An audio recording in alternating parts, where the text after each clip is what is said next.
Olá, queridos, ao Senhor toda a honra e toda a glória. Com alegria estamos aqui para mais uma vez juntos estudarmos as lições do primeiro trimestre da revista Palavra e Vida da nossa amada Convenção Batista Fluminense. E hoje estudaremos a lição número 4, que tem por título: Em ti serão benditas todas as famílias da terra. É onde Israel começa a ser formado como nação, é onde o plano de redenção do Senhor começa a entrar na prática com o chamado de Abraão. Hoje, inclusive, nós refletiremos acerca dos principais patriarcas da história de Israel, que são eles Abraão, Isaque e Jacó. Vamos ver um pouco da história de vida de cada um deles, sobre a importância deles para a compreensão da história da redenção e, claro, tirarmos lições para as nossas vidas. Por isso, eu te convido agora a parar tudo e entrarmos juntos nesse estudo.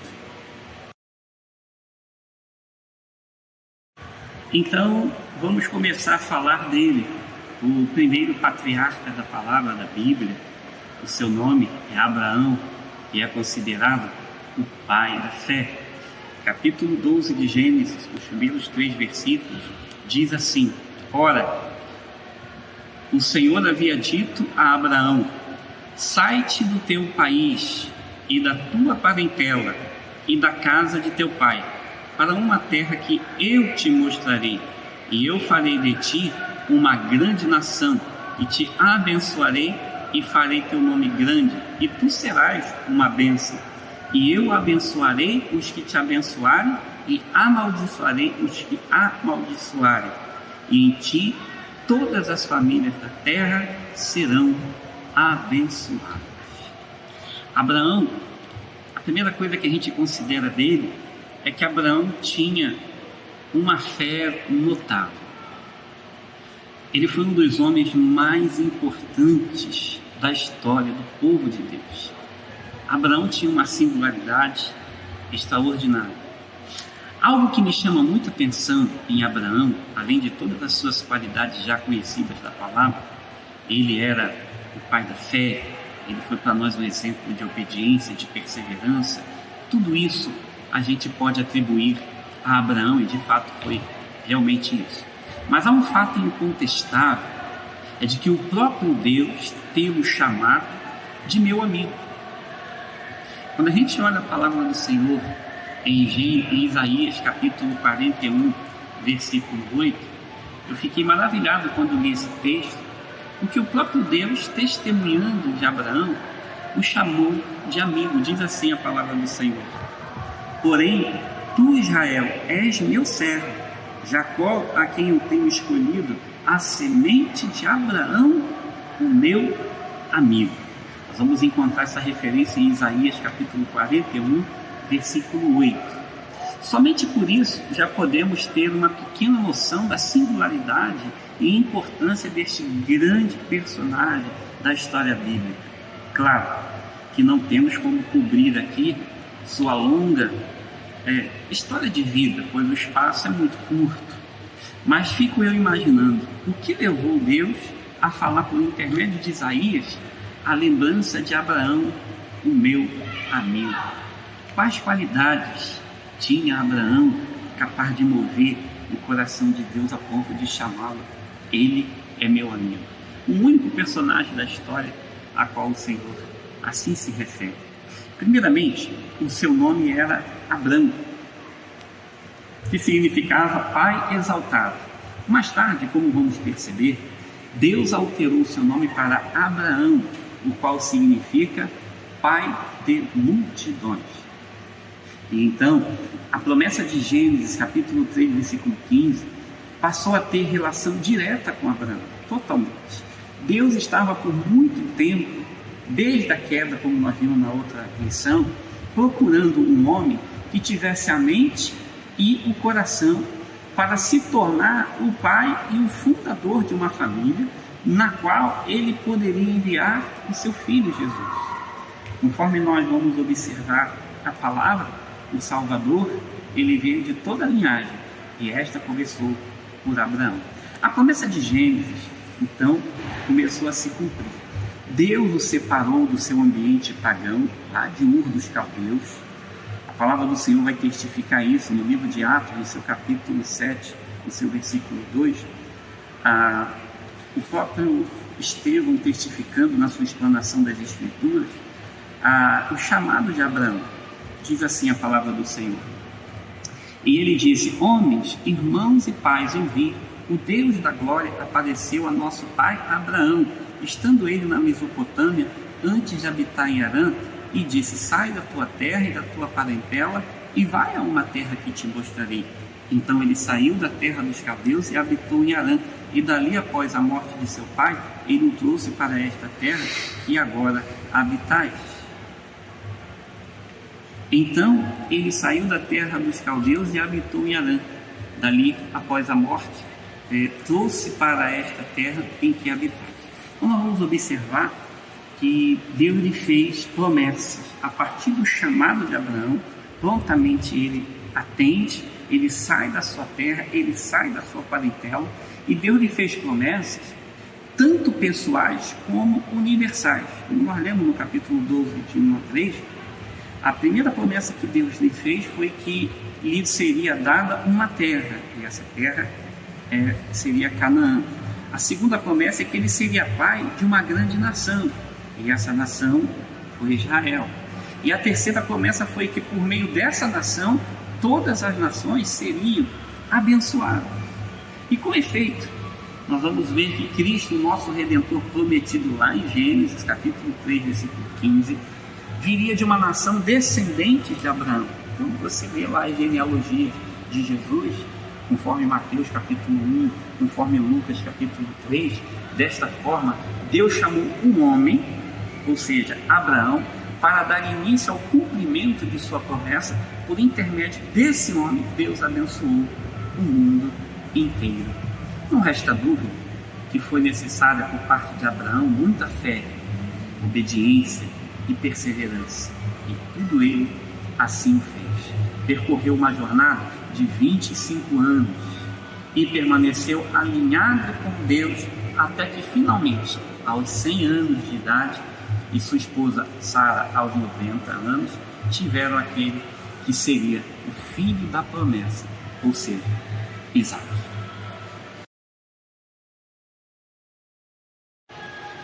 Passamos agora a falar de Isaac, ou seja, o filho da promessa, conforme Deus falou em Gênesis capítulo 21, do versículo 1 ao 3. Interessante que nasceram então dois filhos a Abraão, Ismael e Isaac. Porém, Isaac foi o escolhido como herdeiro da promessa.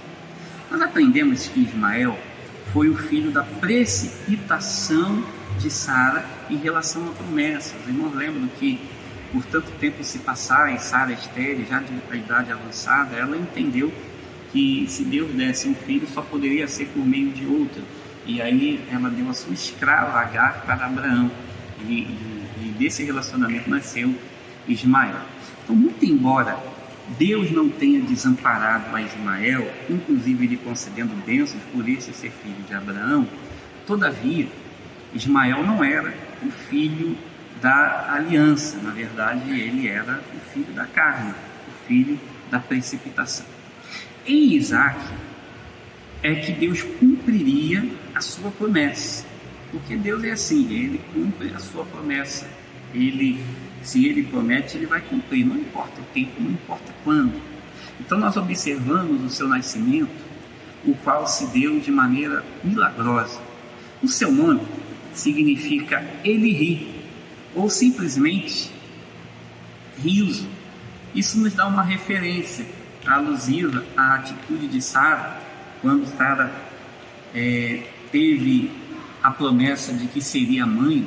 Ela riu porque ela já era avançada em idade. Ela questionou, dizendo: poderia eu ser mãe já de idade avançada e sendo meu marido também, e além de mais eu estéril? Então ela riu, meio que duvidando. Mas depois que o menino nasce, ela também ri, só que ri com a alegria da sua promessa. Interessante que Isaac reproduziu os mesmos passos de fé e obediência que seu pai, Abraão, inclusive sendo um instrumento de bênção, onde Deus lhe reafirma as mesmas promessas feitas a Abraão. Quando a gente lê a palavra do Senhor no capítulo 26 de Gênesis, isso vai ficar muito claro como o Senhor reafirma essas promessas na vida de Isaac, quando a palavra do Senhor nos diz assim no versículo 24, a palavra assim nos diz: e o Senhor apareceu a ele naquela mesma noite e disse: eu sou o Deus de Abraão, teu pai, não temas, pois eu estou contigo e te abençoarei e multiplicarei a tua semente por causa do meu servo Abraão. E ele edificou um altar ali e invocou o nome do Senhor e armou sua tenda ali, e ali os servos de Isaac cavaram um poço. Ou seja, Isaac caminhou nos mesmos passos de Abraão. Podemos observar muito simbolismo, inclusive no nascimento de Isaac. E o nascimento de Isaac, por ser um nascimento sobrenatural, um nascimento milagroso, é um tipo do nascimento de Jesus. O nascimento de Jesus também foi algo sobrenatural, claro, em circunstâncias diferentes. Claro que Isaac nasceu de um relacionamento do seu pai com Sara, mas eles eram em idade avançada e Sara ainda era estéril. Então foi um milagre o nascimento de Isaac, tipificando o nascimento também de Jesus. A sua ida ao Monte Moriá para ser sacrificado e o seu resgate da morte também apontam para o sacrifício de Jesus, quando Deus pede a Abraão que sacrifique o seu filho, e Abraão, prontamente atendendo a ordem de Deus, ele leva Isaac para um monte para ser sacrificado, e no momento que ele vai ser sacrificado, os anjos bradam, e não faça isso. Então Abraão passa no teste da obediência, da fé, e aí Deus provê ali o cordeiro para ser sacrificado no lugar de Isaac. É por isso que a palavra do Senhor nos diz que Jesus Cristo é o cordeiro de Deus que tira o pecado do mundo. Podemos observar claramente Deus conduzindo a história da redenção por meio da vida de Isaac. Por sua vez, Isaac teve também 2 filhos. Um se chamava Esaú e outro Jacó.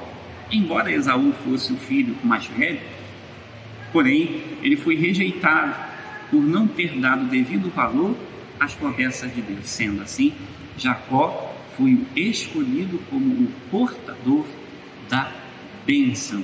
E é de Jacó que falaremos no próximo tópico.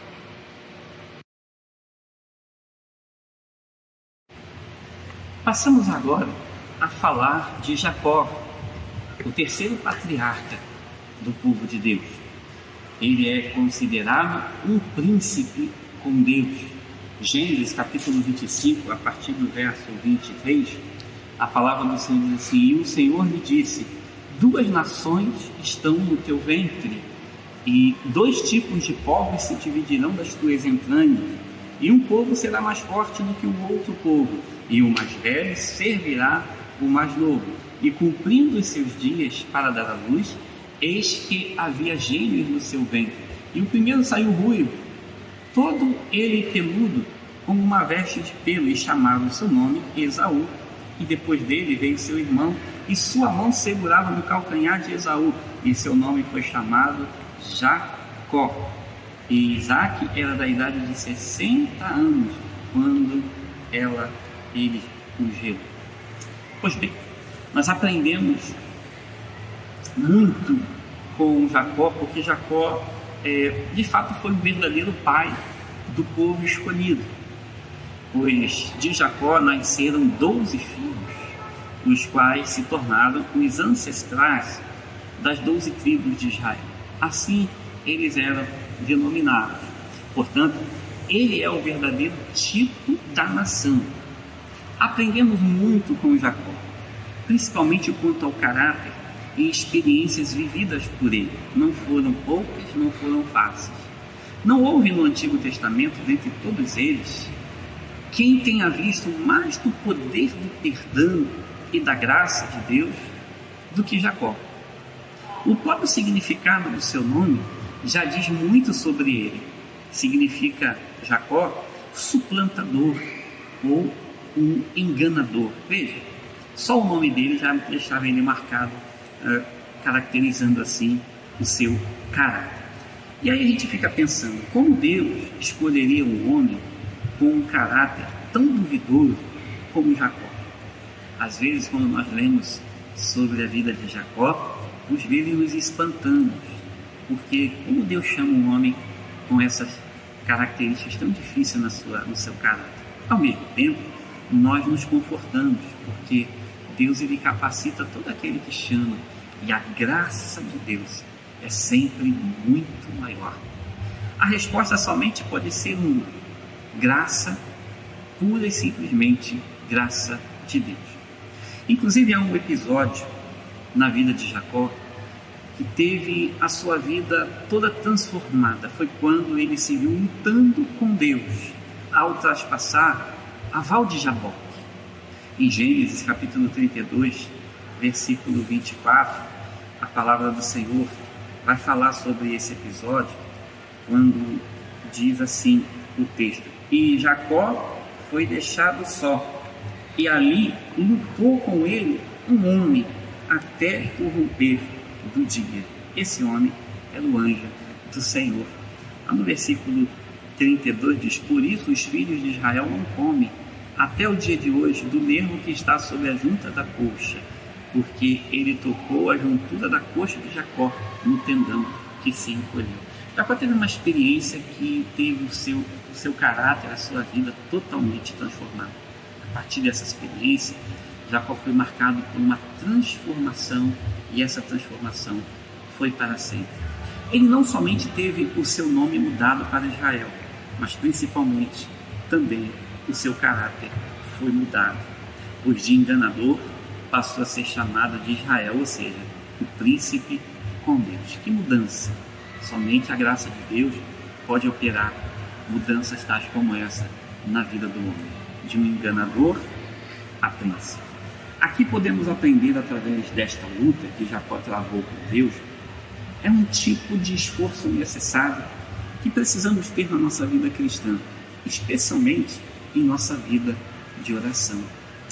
Quanto a isso, a palavra do Senhor nos ensina em Colossenses, no seu capítulo 4, no seu versículo 12, e eu gosto muito desse texto porque ele casa com a responsabilidade que nós precisamos ter na nossa vida.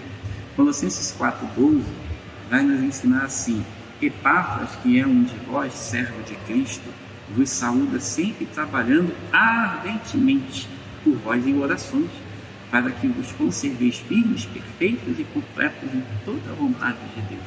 Veja como a oração é importante, como nós devemos fazer da luta que Jacó teve com Deus, tipificando assim a nossa vida de oração com o Senhor, batalhar, perseverar, lutar em oração para alcançarmos as promessas e, sobretudo, a transformação da nossa vida.